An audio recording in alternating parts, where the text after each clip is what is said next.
going to be presenting on the 4 stages, or what should be the 4 stages of chronic back pain recovery, and what you should be looking for along each phase of recovery. Okay, and so I'm going to present on my framework how I help people and how I think people should be moving forward to an empowered living, right? Getting parts of their life back that are missing from them.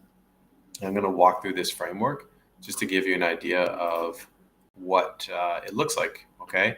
And what you should be looking for when you are embarking on this journey for yourself.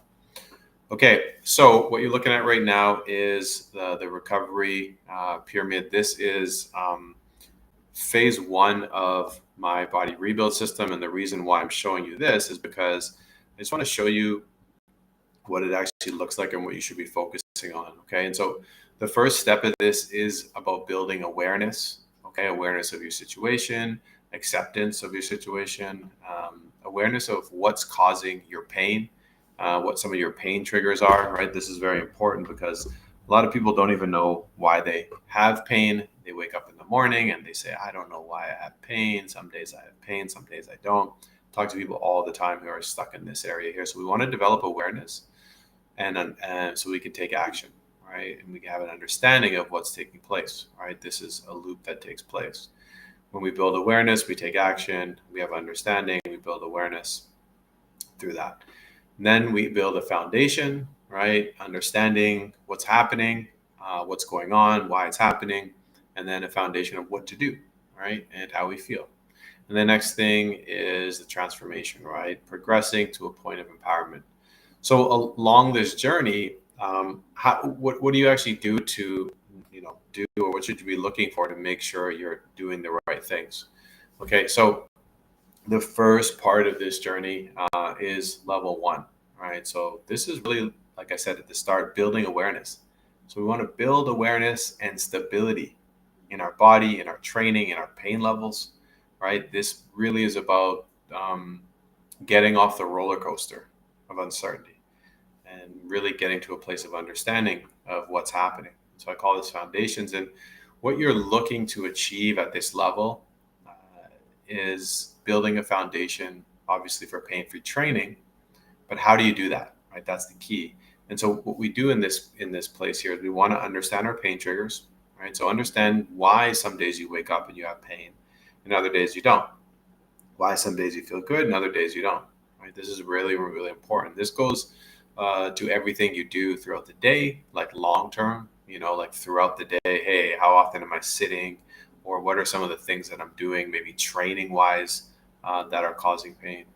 Once we establish and understand what our pain triggers are, we want to establish a level of stabilization, right? In our pain levels, in what we're doing in our training, everything should be very manageable. It should be in front of us. You should know what you're doing. This is very important. And this all comes from something I call creating the mind-body connection. Okay, and so our mind and our body are connected already, but we're not communicating. Right? There's a level of disconnect, likely because either you've never been taught to listen to your body, or because of pain, you've learned to ignore your body, right? And so now we want to build back that listening and that understanding, so that you can actually understand why there's pain, right? If you're not listening to your body, it's going to be very hard to understand what your pain triggers are, right? So we really want to understand that. So this is level 1 of that process. Now, once you get to this level, you're going to move on to the next level here, which, I give a fancy title, safe movement and strength. This is about progressing. And so what you're going to look for here as a key outcome of success is that you're developing functional strength and mobility while also reducing pain flare-ups and building confidence in daily activities. And so you might be saying, like, well, wait a minute, why am I only reducing pain flare-ups? Like, why am I not eliminating them? Well, I'm going to show you something here. This is my back pain recovery chart, okay? And so you can see if we have, we're going down the path here. This is your level of pain, and then this is your progress.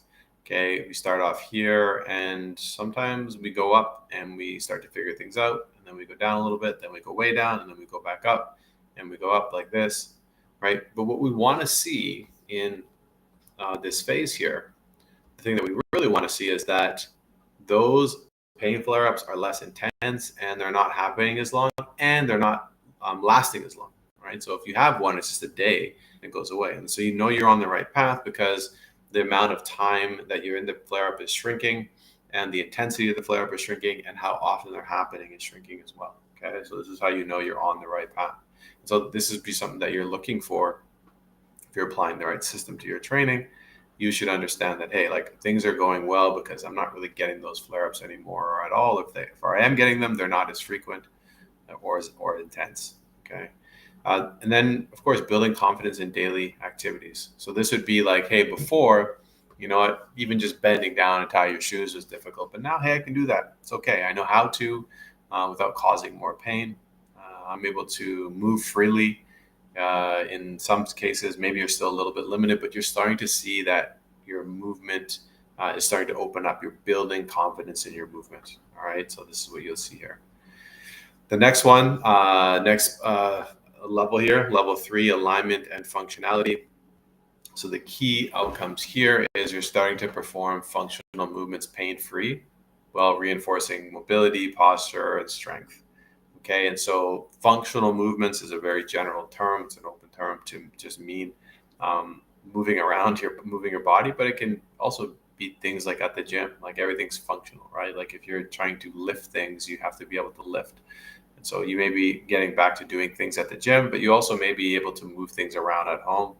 You may be doing specific training that you weren't able to do before, but maybe you're also doing a specific activity that you weren't doing before, right? You're able to move your body pain-free, essentially, right? And now you're starting to actually build mobility or increase it if you needed to, or improve your posture, or importantly, improve strength, right? You can do the things that you want to do, and you're starting to see the progress. You're starting to see the fruits of your labor. And so that's what this level is all about here, okay? And the last one really is just getting back to yourself, right? This is where I'm always so proud to see my clients get to, is level 4, sustainability and resilience. You can see it says empowered living. But the key outcome here is that you've now integrated these habits, like they're long-term habits for a pain-free life. And you're able to maintain progress and just engage fully in activities you love. And this is so important because this is going to be something that if you're listening right now and you're battling chronic back pain and you see yourself moving up this pyramid, you're going to get to the top and be like, yes, I did it. I got out of pain. And then you're going to say, all right, let me just, do the things that I was doing before. And if that's you and you're thinking, you know what, once I get out of this, I'm not going to do those things anymore. I'm not going to have to, use a lumbar support pillow, or I'm not going to have to do any mobility, or, I'm not going to have to really deal with this. I can just go back to doing what I was doing before. I'm going to encourage you to change your mindset, right? Because realistically, I had this same moment myself. And when I thought, it was after I came back from a flare up, and, I had morning routines, and I was doing stuff and moving and doing had all these positive inputs. And what happened is I thought at one point, I said, am I going to have to deal with this for the rest of my life, right? Am I going to have to do this type of work and this maintenance stuff for the rest of my life, right? Because it was hard, like having to do stuff every single day.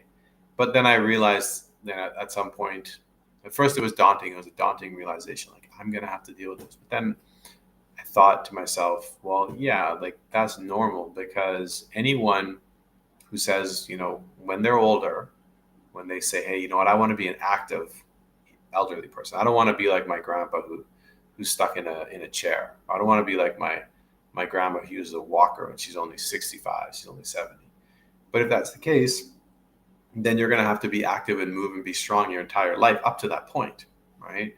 And so when you think about it realistically, when it comes to your back, you had a serious thing happen to your back, or it's happening right now.